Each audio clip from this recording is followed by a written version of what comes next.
గత 5 సంవత్సరాలుగా సాక్షి న్యూస్ వేసి ప్రజలు, ఎందుకంటే పల్లెలలో అందు వేరే ఛానల్ లేదు, ఒక్క సాక్షి న్యూస్ సాక్షి పేపరు తప్ప, అది చూసి మీ కొంపను ముంచిందంటే ఆ సాక్షి న్యూస్ చూసినందుకే.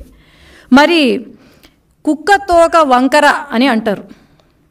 కుక్కతోక వంకర కన్నా మన జగన్మోహన్ రెడ్డి గారి తోక ఇంకా వంకరగా మారినట్టుంది. మరి ఎట్లా అయిపోయిందంటే, అధికారంలోకి వచ్చి 2 నెలలు అవుతుంది. ఈ 2 నెలల్లోనే అన్నా క్యాంటీన్ మొదలుపెట్టాం.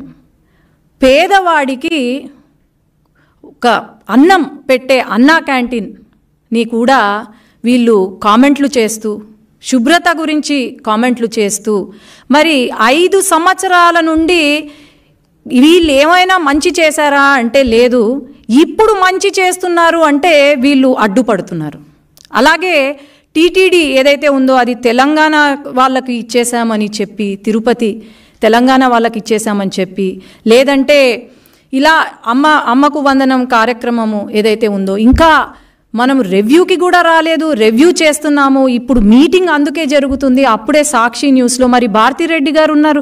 భారతిరెడ్డి గారు సాక్షి ఏమంటారు, సత్యమేవ జయతే అని రాసుకున్నారు సాక్షి న్యూస్లో.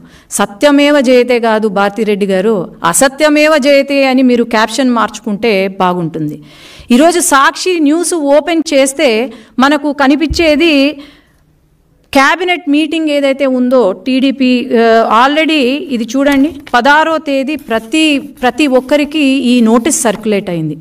28వ తేదీన మనకు క్యాబినెట్ మీటింగ్ ఉంటుంది అని చెప్పి, మరి ఈరోజు ఎందుకు సాక్షిలో ఎటువంటి ఇది లేకుండా లేదు, క్యాబినెట్ మీటింగ్ కావాలనే పోస్ట్పోన్ చేశారు అని లోకేష్ అన్న పైన దుష్ప్రచారాలు చేస్తున్నారంటే వీళ్లకు ఫాల్స్ ప్రచారము తప్ప ఏమీ లేదు. జగన్మోహన్ రెడ్డి గారు ఈ 5 సంవత్సరాలు చేసింది బాగానే చేశారు అని అనుకుంటున్నట్టున్నారు. మరి ఇప్పుడు ఎంతసేపు ఫేక్ ప్రచారము తప్ప, పార్ట్ టైం పొలిటీషియన్గా మారిపోయారు తప్ప ఇంకేం లేదు.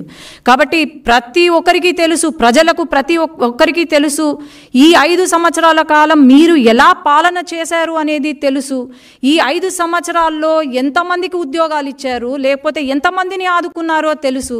కాబట్టి అనవసరంగా దుష్ప్రచారాలు చేసి మళ్ళీ 11 సీట్లకు కూడా కాకుండా, పార్టీయే లేకుండా, పుట్టగతులు లేకుండా అయితే మీరు చేసుకోవద్దండి అని నా మనవి.